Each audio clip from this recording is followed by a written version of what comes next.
Esto es Subterfuge Radio.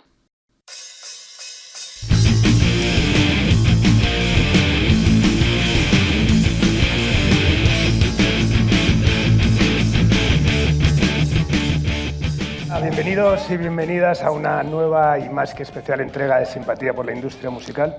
Ya sabéis, los que lo conocéis, el podcast donde apenas suena música, pero es de música de todo lo que se habla y que ha sido propulsado y es propulsado desde a la estratosfera desde el dial digital de Subterfuge Radio. Edición especial por varios motivos, entre ellos que cambiamos el habitual estudio Alfonso Santisteban de la calle Almirante por este espacio Centro Párraga y dentro de un evento como es el Big Up, que se va erigiendo como uno de los principales foros de encuentro de la industria musical. Momento que aprovecho para felicitar a su organización, a Elena, a Claudia, a Tony, por lo que están consiguiendo con empeño y seguro con mucho esfuerzo, y de paso darles las gracias por invitarme a esta edición. Y especial por el invitado, alguien muy ligado a mi vida y que de manera evidentemente inconsciente marcó mucho de los caminos que he seguido en mi vida. De entrada, hacerme sentir por primera vez que una canción parecía estar escrita para mí y para ese momento. Murcia, vuestra ciudad, donde estamos, es un sitio muy especial en mi biografía. Aquí viví 3 años intensos en la etapa que quizás más te marca, la adolescencia. Aquí empecé a ser persona y a disfrutar de la música con auténtica pasión.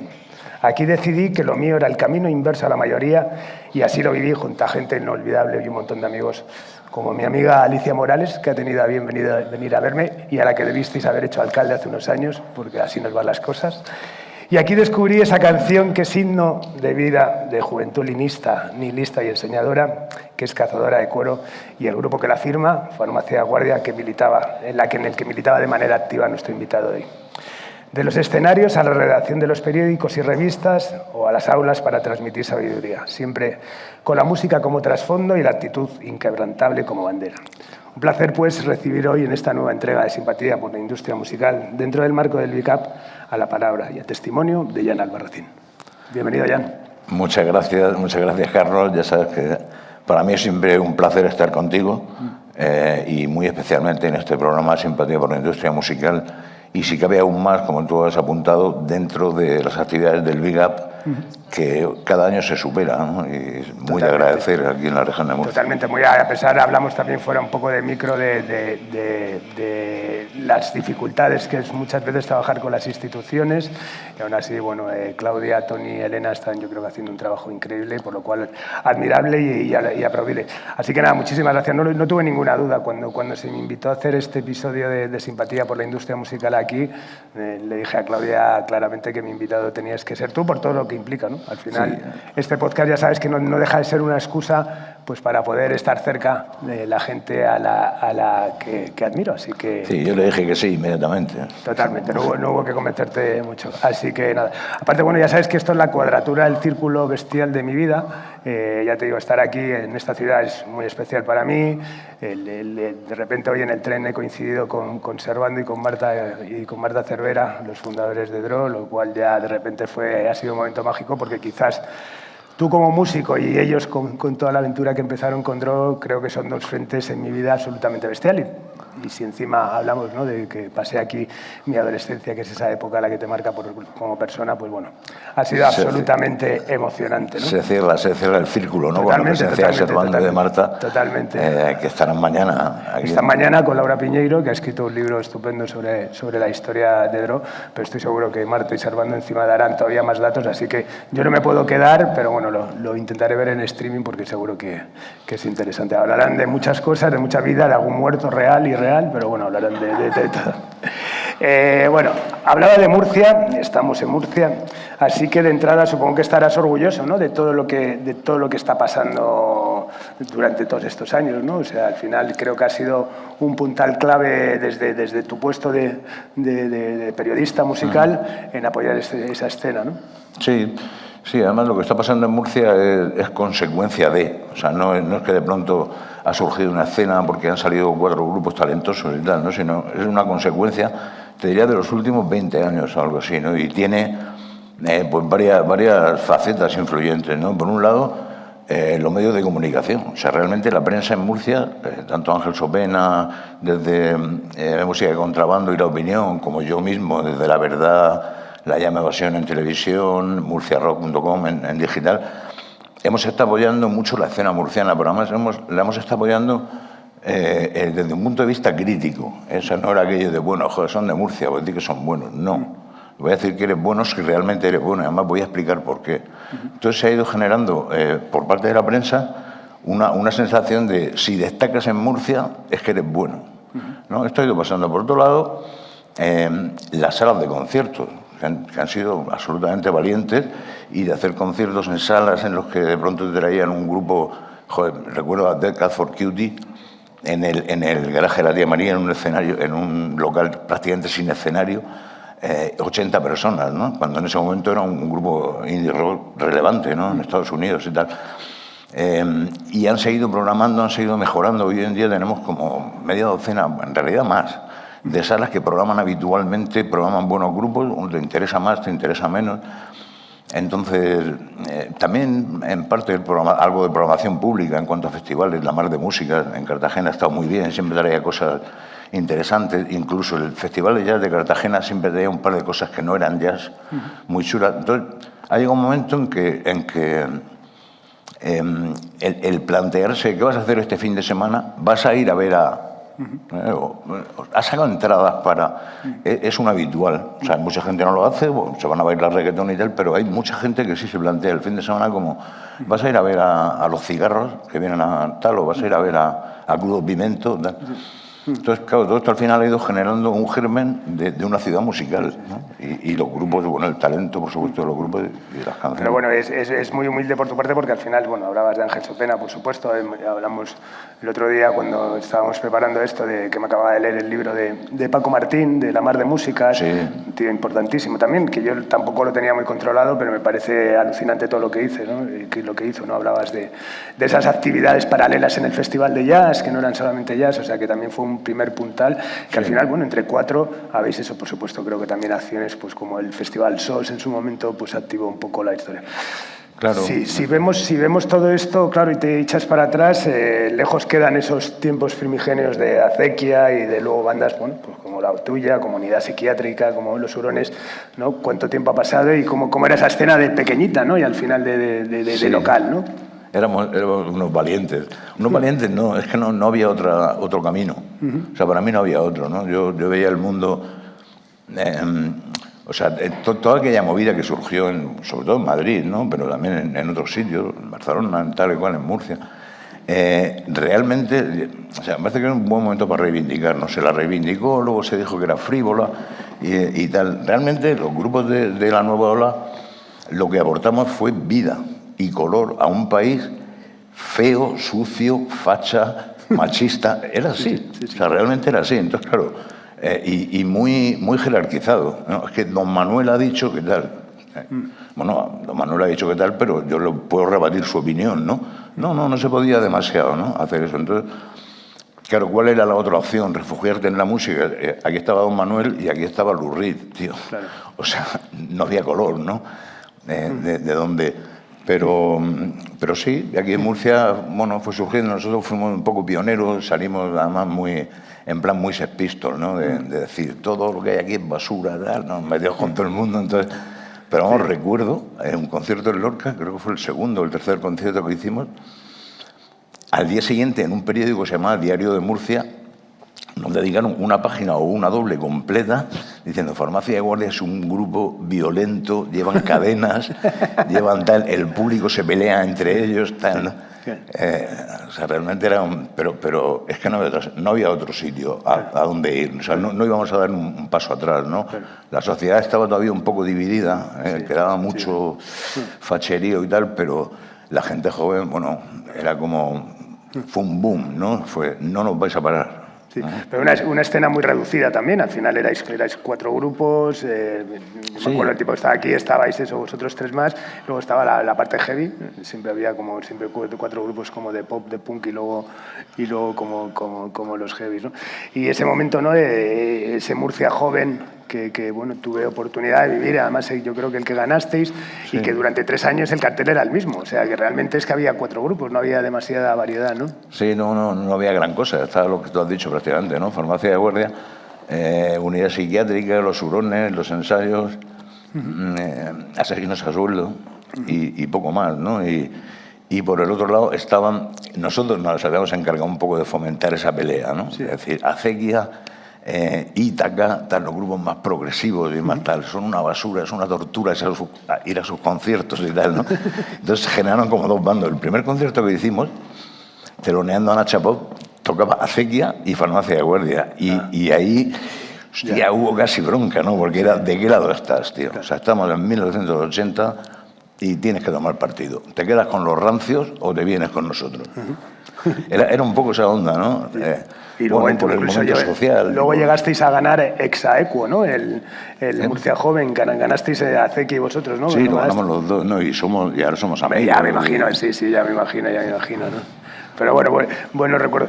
Bueno, por hacer algo de biografía, ¿no? Naces en Caravaca de la Cruz, ¿no? Y a los 13 años te trasladas con tu familia aquí a Murcia, donde en 1980 formas Farmacia de Guardia, ¿no? Háblanos de esos primeros años, tus primeros recuerdos musicales en Caravaca y tu adolescencia más temprana aquí en Murcia.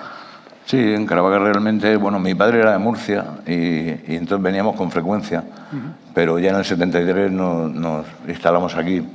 Y lo que sí recuerdo, sobre todo de mi infancia, que fue, bueno, razonablemente feliz, creo, es que mi casa estaba siempre llena de libros, de periódicos, de revistas, y yo eso lo agradezco mucho porque casi nací leyendo, ¿no? Y a mi madre, un día voy a tirar todos los libros y todos los paperajos, esto y tal. Pero fue muy bueno. Y nada, eso, nos vinimos aquí a Murcia, estuve en un instituto bastante duro, en el que luego con el tiempo hice una broma, ¿no? Era que del Ruiz Mendoza solo puedes salir o crack o al talego.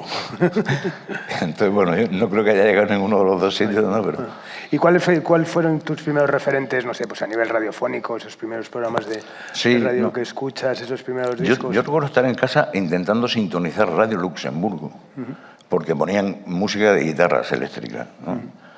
El primer concierto que vi también fue de un grupo alemán rarísimo, progresivo, que tocó aquí en una discoteca, no sé muy bien cómo, y me pasaron alguna invitación, se llama Birth Control. Y bueno, pues Jethro Tull, Pink Floyd, esa onda y tal, ¿no? Que bueno, hicieron grandes discos, pero claro, de pronto se cruzan en mi camino Patti Smith y Dr. Feelgood. Y digo, no, perdona, esto es, ¿no? Entonces ponía a Dr. Feelgood en casa, normalmente con mi primo Paco, que nos vivimos 1000 aventuras juntos, y era como, tío, se me mueven las piernas, o sea, tengo que salir de aquí, ¿no? Entonces lo llamamos salir a patear la ciudad. ¿A dónde vamos a patear la ciudad? Salía, iba a un bar, tal, tío, aquí están poniendo a bloque, vámonos a otro, tal, ¿no? Sí. Y bueno, y en el 80 decidís montar Farmacia de Guardia, que creo que además el reparto de instrumentos fue un poco aleatorio, ¿no? A ti te tocó el bajo, pero te podía haber tocado la batería perfectamente. Sí, fue aquello que se solía decir, pero que la mayoría de las veces no era cierto, de nos sorteamos los instrumentos. Es que no sabíamos tocar ninguno, ¿no? Solo el J Casinello. Claro. Entonces... y entonces la guitarra estaba adjudicada ya, ¿no? Que la guitarra ya estaba adjudicada, ¿no? Con J. Sí, claro. Entonces, y entonces recuerdo, había un bar que era donde empezaron a poner punk y new wave y tal. Antes ponían a eso, a Lou Reed, David Bowie, que era La Bombilla. Y ahí un día, creo que lo puse en una en la hoja promocional del disco que nos sacaste tú de primeras grabaciones, nos cruzamos Pepe Evangelio y yo. Y él llevaba un disco de Richard Hell y yo llevaba el primero de Devo. Entonces fue cruzarnos, ¿qué pasa, tío? Va a La Bombilla. Y nos quedamos mirando y dijimos, hostia, tú también lo sabes, ¿no? Era como el Resplandor, ¿no? Tú también tienes el Resplandor. Sí, y yo voy a hacer un grupo, hostia, pues yo voy a hacer otro. Ninguno se nos tocar, ¿no? Pues lo hacemos juntos, ¿no? Y fue un poco así, y luego ya, bueno, digamos, al piso sobre todo de Encarna, la novia de Josema, que llegó a tocar solamente en el primer concierto, y ahí escuchábamos música, bebíamos, fumábamos y hacíamos canciones. Pepe Evangelio aprendió muy rápido a tocar, y de esa primera época realmente son... Ella Demoledora era un poco posterior, pero Cazadora de Cuero, por ejemplo, Bronca Callejera, a Johnny le gusta el punk, son ya de esa época, ¿no? Yo a Johnny le gusta el punk, la compuse con una guitarra solamente con las 2 primeras cuerdas. Y ya ensayabais, cogisteis un local de ensayo y esas cosas. Sí, luego pillamos un local de ensayo bastante bueno. Hubo un momento crítico en el que el grupo pudo desaparecer. Jota, que fue cuando Jota... A él siempre había gustado más el rockabilly. Y a mí las composiciones que él traía de rockabilly no me gustaban. Entonces chocamos un poco, él decidió irse, ahí se pudo haber roto el grupo, pero yo ahí decidí tomar las riendas. Hablé con Evangelio y le dije, ¿seguimos? Me dijo, sí. Entonces, pedimos un crédito, compramos equipo, pillamos un local de ensayo, nos tiramos varios meses ensayando todos los días en el local de ensayo, que además era muy bueno porque estábamos de pie, con lo cual te movías y luego ya en directo te salía igual. ¿Y qué recuerdas? De pronto, después de unos cuantos meses salimos. ¿Y esos primeros conciertos cómo los recuerdas? ¿El cómo? Los primeros conciertos, me imagino que serían muy caóticos todavía en esa época, ¿no? Que se cuentan muchas anécdotas que en sitios se tocaban sobre tablas, sobre tractores, etcétera. Me imagino que serían... Sí, pero los recuerdo con una excitación tremenda. O sea, para mí era como entre una necesidad expresiva y un deseo. Yo quería hacer eso antes de saber hacerlo, ¿no?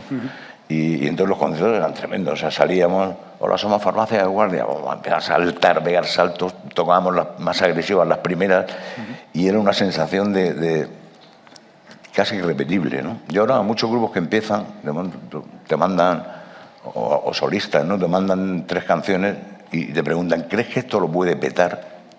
Sí. Claro, y dan ganas de decirle, a ver, querer tener éxito es muy lícito, pero, tío, disfruta en el local de ensayo, si tienes banda, disfruta los primeros conciertos, porque esa sensación no se puede comprar ya ni se puede repetir nunca, ¿no? Es mágica. Totalmente. Si luego tienes éxito, mucho mejor, claro. ¿Y el punk cómo llegó a tu vida? Pues es curioso, porque hicimos... Con 17 años me fui con mi novia y otras 2 parejas a Ibiza, en una tienda de campaña, un mes. Y justo cuando nos íbamos, acababa de salir el Nevermind de Bollocks. Y el rollo era un poco más hippie, ¿no? Realmente no lo escuchamos mucho, no acabamos de... Pero a la vuelta el chico, era un madrileño que había comprado la cassette de los Sex Pistols, me dijo, toma, quédatela tú, que le vas a sacar más partido que yo. No sabe lo que hizo. Y a partir de ahí, sobre todo esto con la bombilla, escuchando grupos, flipaba con todos los grupos del pub rock, con Dr. Feelgood, de The Hot Rods, con los Vibrators, por supuesto con los Clash, con los Damned, con The Boys y Wire, que esos han sido 2 de mis grupos de cabecera. Los neoyorquinos, ¿no? Richard Hell, Television, Talking Heads, Blondie. Claro. Pero también aplicado a una actitud vital, ¿no? O sea, el punk no solamente como fuente, de musical, sino también es una actitud ante la vida, ¿no? Totalmente. De hecho, te aportaba mucho arrojo, pero también había un componente de ingenuidad. Yo, por ejemplo, me dejé la carrera de filología, que la llevaba bien, porque pensé que no me iban a enseñar más ya. O sea, ya lo que me están contando ya lo sé. Y el mundo está ahí para comérselo. Entonces, paso. Y entonces en algunas de las clases lo que hacía era escribir letras de canciones o crónicas que me inventaba y tal, ¿no? Y claro, como una actitud vital, ¿no? Es decir, rechazo todo lo que he conocido en la infancia de este mundo facha del que no quiero saber nada y me lanzo, ¿no?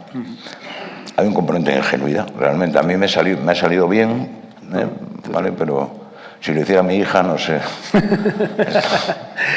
Bueno, hablábamos antes que llegase Murcia Joven, que ganáis ex aequo con Acequia. Qué importante eran, ¿no? En ese momento esos concursos, ¿no? Al final de las ciudades, seguro que además Servando y Marta tendría mucho que decir al respecto, ¿no? Eran una oportunidad, ¿no? En las ciudades, poder grabar un single, grabar una maqueta, de ser reconocidos, ¿no? A nivel... Sí, ¿no? Fue algo habitual, ¿no? En muchas ciudades, en Granada salió 091 también de ahí.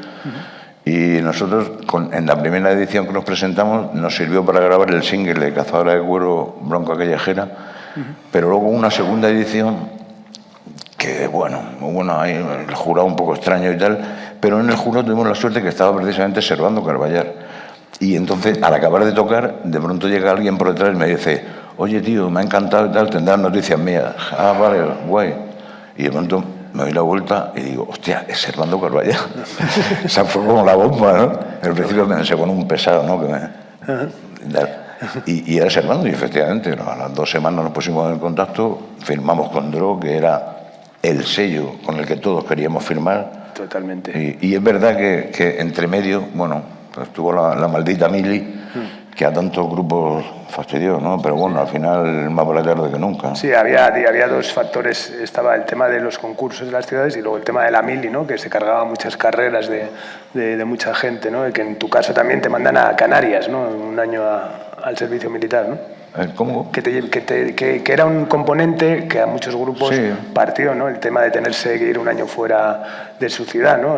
Sí, luego acabaron pasando ya un poco de moda y ya los grupos que salían de concursos como que no se querían tanto y tal, pero sí, durante una temporada fue, bueno, una salida más, sobre todo para muchos grupos de provincia, bueno, y en Madrid, joder. Sí, hombre. ¿no? Caca de Luz y Mermelada y todo esto salieron también Sí, claro. de un Villa de Madrid. El Villa de Madrid, efectivamente.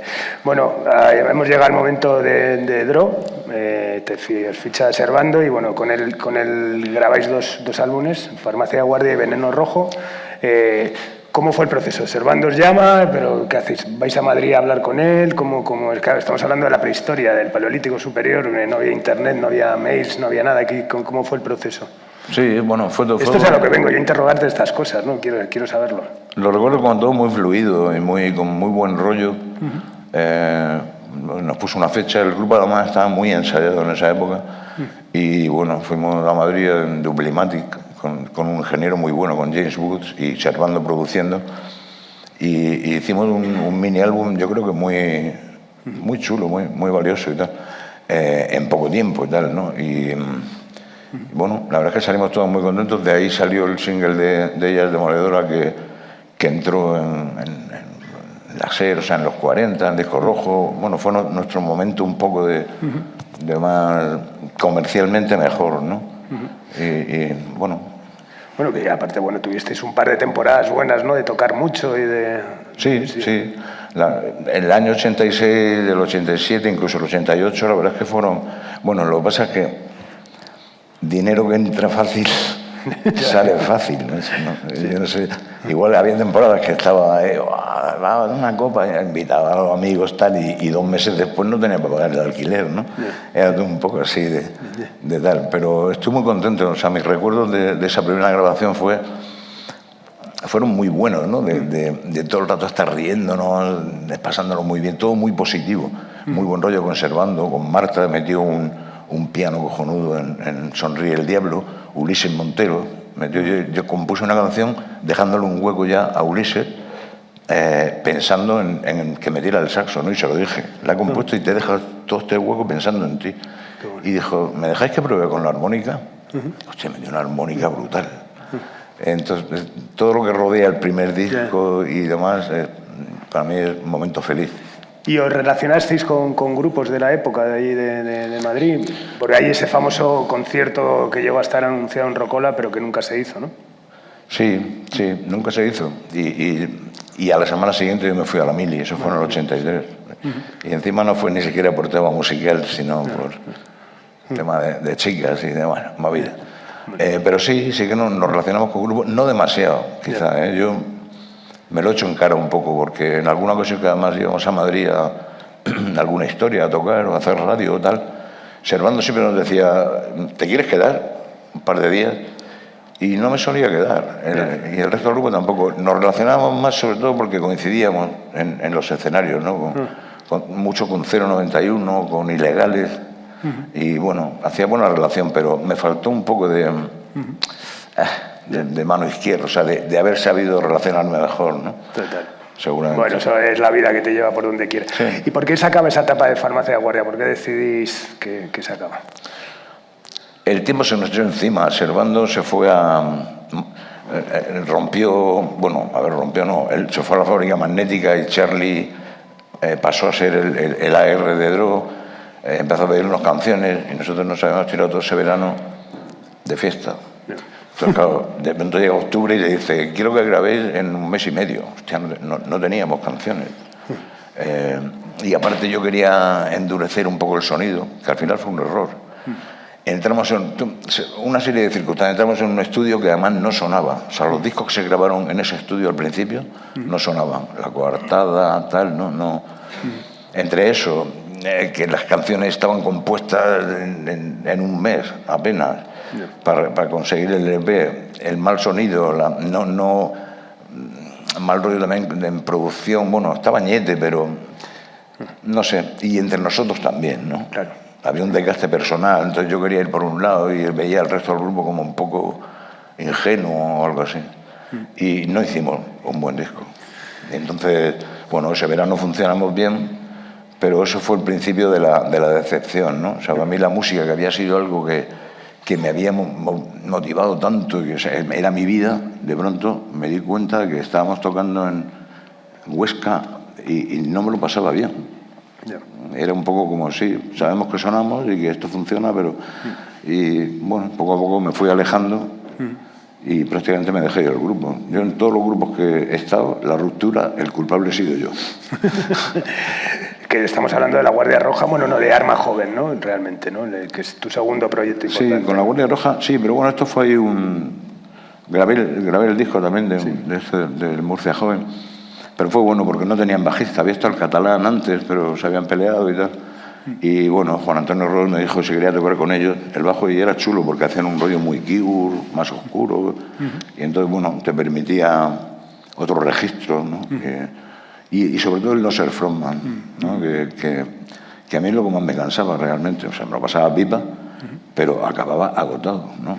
Los conciertos realmente. O sea, yo ahora veo el buen rollo que tienen todos los grupos cuando acaban los conciertos, que filman discos.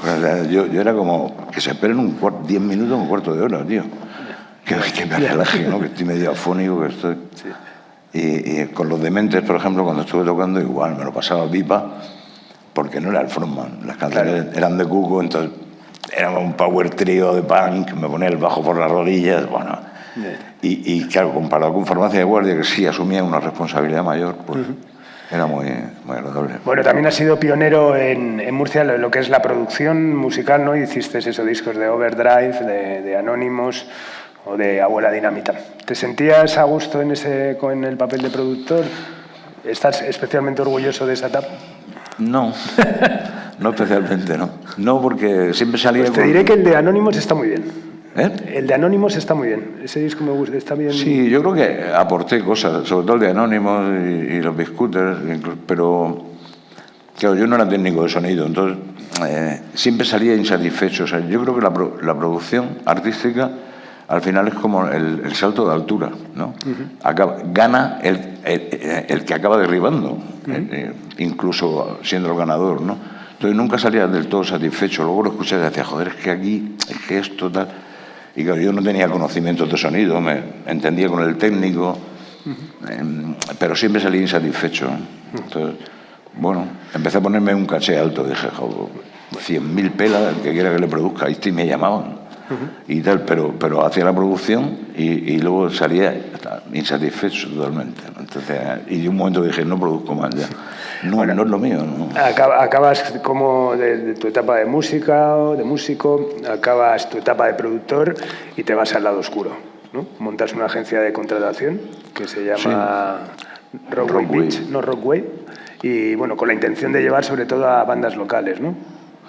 Sí, la idea sobre todo sale porque claro, yo veía que en la Dirección General de Juventud, que de donde salían estos concursos del Murcia Joven y tal, tenían dinero, o sea, tenían presupuesto para apoyar determinadas historias. Entonces los de teatro sí lo aprovechaban, los de arte también, los de tal, pero los de música nadie se cogía a nada, ¿no? Entonces, joder, aquí hay un dinero que puede venir muy bien a estos grupos para grabar maquetas, y bueno, hicimos ahí junto con un amigo, con Manolo Wea, que falleció, esta agencia, y a Overdrive estuvimos a punto de colocarlo o sea, en Warner estaban muy ilusionados con ellos, pero cantaban en inglés, eran críos haciendo rollo, lo que se llevaba en la época, Poison, Bon Jovi, no, el pelo largo y tal. Y les gustó mucho, nos pidieron canciones en español, se las hicimos en español, les convencieron menos. hablaron con Warner Internacional y estuvo a punto de salir con Warner Internacional, un grupo de chavales de 19 años, pero finalmente no salió. Y bueno, fue una aventura interesante. Y eso hizo que te contactases con BMG, ¿no? Y estuviste trabajando una temporada haciendo la promoción, ¿no? A nivel regional. Sí, promoción y ventas con BMG, que además fue una época muy buena. Y ahí lo que pasa es que me coincidió que hice otro grupo, Arma Joven, y de pronto no fue muy bien. Arma Joven, y se me juntaron las dos cosas. Pero sí, lo de BMG estuvo chulo porque además distribuíamos a Geffen y a MCA. Vale. Cuando el Nevermind de Nirvana. Vale. O sea, eso a nivel comisión también estaría bien, ¿no? Sí, era una comisión cojonuda, ¿no? Le sacaba a Tom Petty, el Use Your Illusion de Guns N' Roses. Sí. Sacó un momento en que entraba la pasta y quedaba a gusto, ¿no? Pero bueno, pero es un curro también para hacerlo una temporada. Y en el 95, si no me equivoco, empiezas a escribir en La Verdad. Sí. ¿Cómo surge la oportunidad de repente de pues, un músico que había sido un histórico, que sigue siendo de la música de la ciudad, se convierte en crítico? A partir de ahí no es el que da palmaditas a todo el mundo entre colegas, sino que va a ser un crítico. ¿Cómo das ese paso? Sí, la verdad es que yo creo que ahora Farmacia Igual estamos más reivindicados que entonces, pero esto fue un suplemento que empezó a hacer el diario La Verdad, que vendía muchísimo, y lo llevaba una chica de Madrid. Y ella a mí no me conocía, o sea, llamarlo así, Farmacia Igual no tenía ni idea. Pero sí conocía a ella, es Demoledora. O sea, la canción ha sido durante mucho tiempo más famosa que nosotros. El caso es que habían probado un par y tal, y alguien le habló de mí. Este era el autor de Cazador, de ella, Demoledora y tal. Me pidieron un texto, le envié un texto, le gustó, y a partir de ahí empecé a hacer una doble página semanal en el suplemento. Luego empezaron desde Cultura a pedirme críticas de conciertos, luego entrevistas, y bueno, ya esto se fue yendo a más y he estado 25 años, ¿no? Allí haciendo también digital, haciendo televisión. Sí, sobre todo en el punto que hablas te especializaste en lo que es la crítica de conciertos, ¿no? Que además es la manera más sincera de la expresión, digamos, musical, ¿no? Y al final criticar eso y tal. Y bueno, me imagino que algún enemigo te labrarías y bueno, sería bastante... Sí, sobre todo viviendo en la misma ciudad, ¿no? Una ciudad pequeña, de repente también hablar de grupos de aquí, me imagino que tendría que ser duro, ¿no? Sí, a ver, lo de estar en Murcia tiene su pro y su contra, ¿no? Efectivamente, evidentemente, si estás en Madrid tienes más eco. Pero, por otra parte, al estar en Murcia es como todo más manejable, ¿no? Y más tal... El tema de las críticas, yo creo que era donde más destacaba, pienso. Porque, de hecho, ahora no hay crítica musical, prácticamente. Ahora son casi hojas promocionales, solo que hechas por periodistas, ¿no? Una sucesión de halagos, de tal. Creo que falta criterio, sea el que sea, ¿no? O sea, un tío que se pone a hacer una crítica tiene que tener criterio. Entonces, saber hacer el famoso DAB, ¿no? Descripción, análisis y valoración, y hacerlo, no por ese orden ni nada, sino mezclando, pero teniendo un criterio, explicando por qué ese concierto no te ha convencido o sí, y analizándolo, ¿no?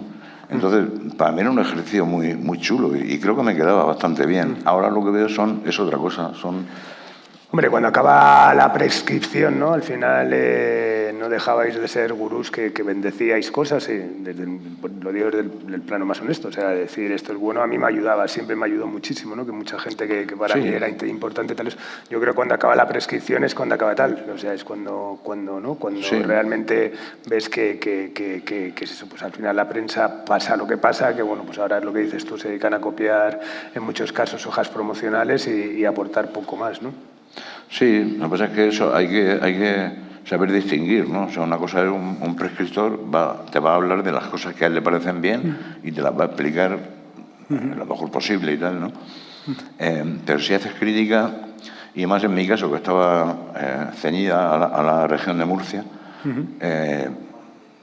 si tienes que dar un palo, tienes que darlo, ¿no? Y incluso a veces a amigos, ¿no? Y ha habido gente que me ha dicho, joder, tío, ¿cómo has dicho esto de tal? Bueno, pues porque es lo que pienso. Y al final te haces con una cosa valiosísima que no se puede comprar, que es la credibilidad. O sea, lo que dice este tío lo dice y además te explica por qué, ¿no? Entonces, para mí la crítica es que siempre ha sido joder, un ejercicio literario que me ha parecido muy chulo, ¿no? Y siempre leía en El País, ¿no? Aro Deklen. O sea, yo era fan de Aro Deklen, de sus columnas y de sus críticas de teatro. Incluso había uno de toros también, que era Joaquín Vidal. Claro, que era muy bueno. A mí los toros me la pelan completamente. Sí, pero leerle a él era maravilloso. Sí. Da gusto leer a alguien que tiene criterio. O sea, no te hablo... Pero bueno, yo creo que eso en la prensa musical ya no lo encuentro. O sea, que no me parece mal. Los prescriptores pueden ser un poco como los fanzines, ¿no? Si hacía un fanzine bueno, del estilo que fuera, indie rock o de tal, lógicamente recomienda a los grupos que te gustan y tal, ¿no? Pero la crítica es otra cosa y lamentablemente creo que se está perdiendo. Bueno, también fuiste director y presentador en un programa de radio, Stereo Jam, y en el portal que estaba alojado en el portal Murcia Rock. ¿Crees que realmente ese es el momento donde empieza la irrupción también al final del tema digital, de lo que convierte a Internet en ese gran saco al que todo el mundo tiene acceso a todo? ¿Crees que es en ese momento donde empieza un poco también el declive o la transformación también del formato del periodista convencional que habíamos conocido? No sé, Murcia Rock, de luego, creo que fue muy valiosa esa web, ¿no? La creó el Diario La Verdad, me la encargaron a mí y tal.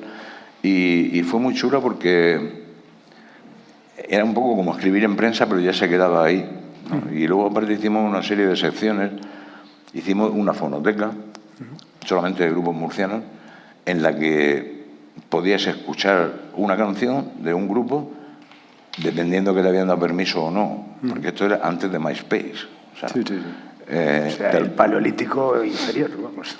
Claro, entonces yo siempre preguntaba, ¿me cedéis la canción? Le preguntaba a la compañía. Al principio eran muy remisos, ¿eh? Ya, pero es que vamos a ver, tío, o sea, en el fondo tú le estás dando discos a la radio para que te emitan. Yo te pido una canción para que la escuche la gente también, ¿no? A ver, les costaba. Y creo que fue bastante valioso. Siempre venía el autor, si te la podías descargar o solo en streaming, un enlace con la discográfica, un enlace con el grupo, una fotografía, o sea, era entonces... Eran momentos de confusión, de tampoco saber muy bien nadie lo que estaba pasando. Bueno, y durante 8 temporadas también diriges y presentas La Llana Evasión, espacio de televisión, un programa que estaba muy bien porque ahora que estos días preparando la entrevista está viendo alguno, me encanta. Bueno, se echa de menos la televisión musical, ¿verdad? O sea, eso es algo que han coincidido muchos invitados, ¿no? Como concepto, ¿no? Como transmisor de nuevas tendencias, de propuestas, la televisión musical que conocimos en su momento, ¿no? Sí, sobre todo se ceñía también siempre me he ceñido a esta de Murcia, ¿no? No, pero te digo ya como el concepto de televisión musical, los programas de música en las televisiones que se echa de menos, ¿no? Sí, que está muy mal, ¿no? Porque, no existe ya. O sea, creo que ahora mismo todos los programas, iba a decir no tengo nada, sí tengo algo, contra los programas tipo Operación Triunfo y demás, ¿no? Sí, bueno, porque les están diciendo, la música es esto, y la música no es eso. Sí, pero bueno, esos son talent shows, pero bueno, estaba hablando, pues eso, al final ver a los Ramones en Aplauso, yo creo que es algo que a todos nos marcó, ¿no? O poder ver a Aviador Dro en La Bola de Cristal, no sé, que al final... Sí, pues yo creo que se echan falta, ¿no? Un programa, fíjate, como Aplauso, nos parecía un poco hortera en su día, que era un poco una copia del pero vamos, ya nos gustaría tener un aplauso ahora. Que ya nos gustaría tener un aplauso ahora. Exactamente, ya nos gustaría, ¿no? Sí. Y sí, no, lo de la tele fue igual, otro paso adelante, ¿no? De esto. Oye, vamos a hacer un... Vocento empezó a meter televisiones en todos los sitios donde tenía periódicos y entonces dijeron, la hizo en Murcia, vamos a meter un programa musical, ¿tú te atreverías? Sí. Dije, pues yo no he hecho nunca, pero a ver, yo de música controlo y tal, ¿no? Pues sí, ¿no? Lo intenté y bueno, no salió mal, estuvimos 8 años. 8 años, ¿no? Por eso sí. Hasta que cerró la tele. Bueno, también has impartido docencia en periodismo musical, has hecho talleres y tal.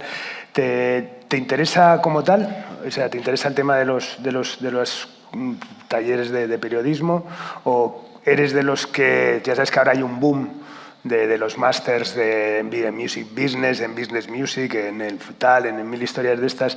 ¿Eres de los que piensas que es importante o puede ser importante esa formación, o que al final la intuición está por encima de esa teoría, lo que es la práctica?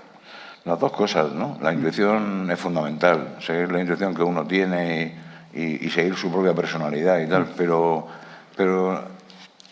yo creo que está bien lo de hacer talleres de periodismo, cursos de periodismo, sobre todo para marcar unas líneas básicas, ¿no? de esto no se debe hacer, o esto es un error, poner muestras, ¿no? Y indicar un poco, según tu criterio, qué cosas se deben hacer, ¿no? Esto que te decía de la descripción, análisis y valoración en una crítica es fundamental. Entonces, bueno, pues se puede hacer. Yo hice uno aquí que nos cedieron entradas para un concierto en el Teatro Circo y luego los alumnos hicieron una crítica de ese concierto, analizamos qué cosas eran mejores, cuáles no. Creo que sí puede ser interesante, sin olvidar nunca eso, el criterio propio y la intuición propia es que yo escribo de esta manera, ¿eh? Y además es bueno, o sea, no imitar a nadie, sino intentar mantener tu personalidad. No creo que estén muy en boga, ¿no? No sé si se hacen mucho, pero... No, hombre, hay mucha escuela de supuesto negocio, ¿no? Donde, bueno, hay muchísima teoría. Yo colaboro con algunos, pero bueno, al final creo que es lo importante, ¿no? Es que yo cuente mi libro, cómo lo he hecho, cómo lo he conseguido, o qué pienso de las cosas, o, por ejemplo, eso, tener a Servando delante que te cuente su historia, ¿no? Pero al final la teoría sobre cosas que tú has hecho a base de tropezar y de conocer con la propia experiencia, creo que es superior a la propia teoría, pero está muy bien, es como acelerar el proceso de todo. Bueno, ¿en qué andas ahora mismo?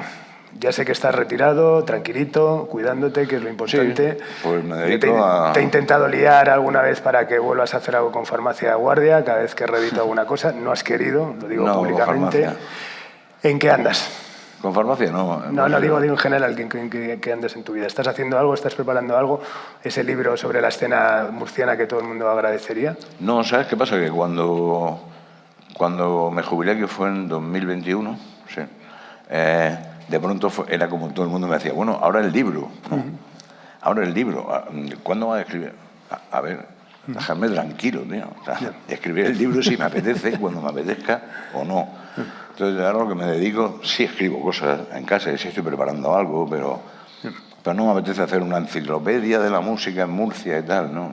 Nada de eso me parece muy pesado. Contaría antes mi vida que relacionándola con eso, que ponerme a tal.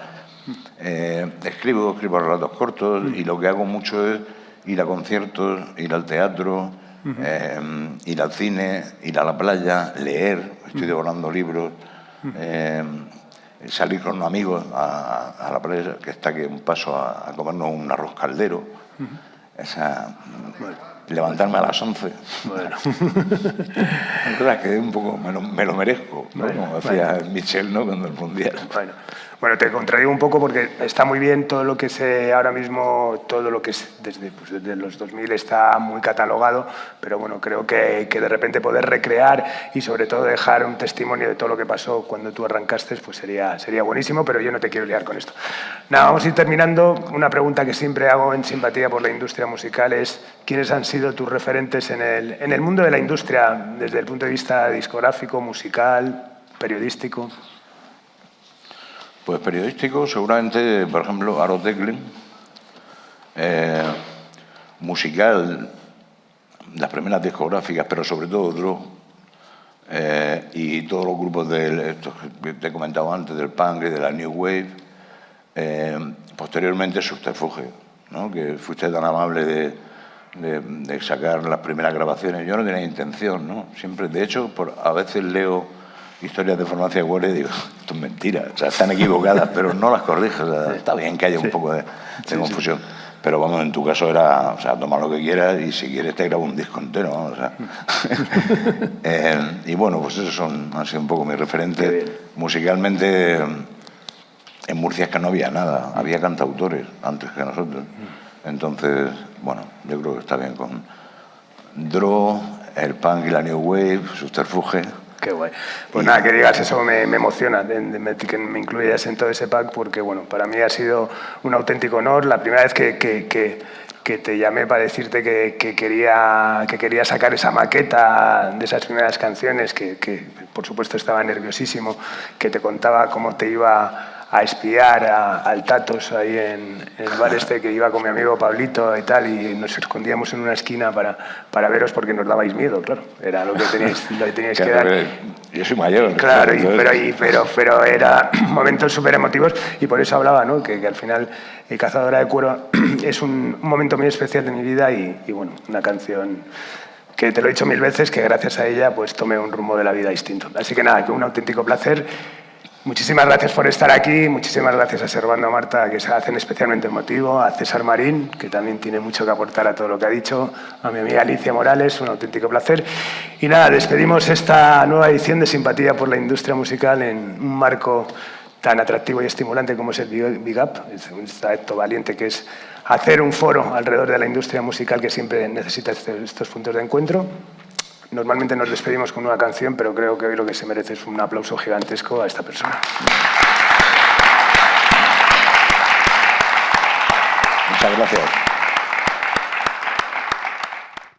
Has escuchado Simpatía por la Industria Musical, un podcast producido por Subterfuge Radio.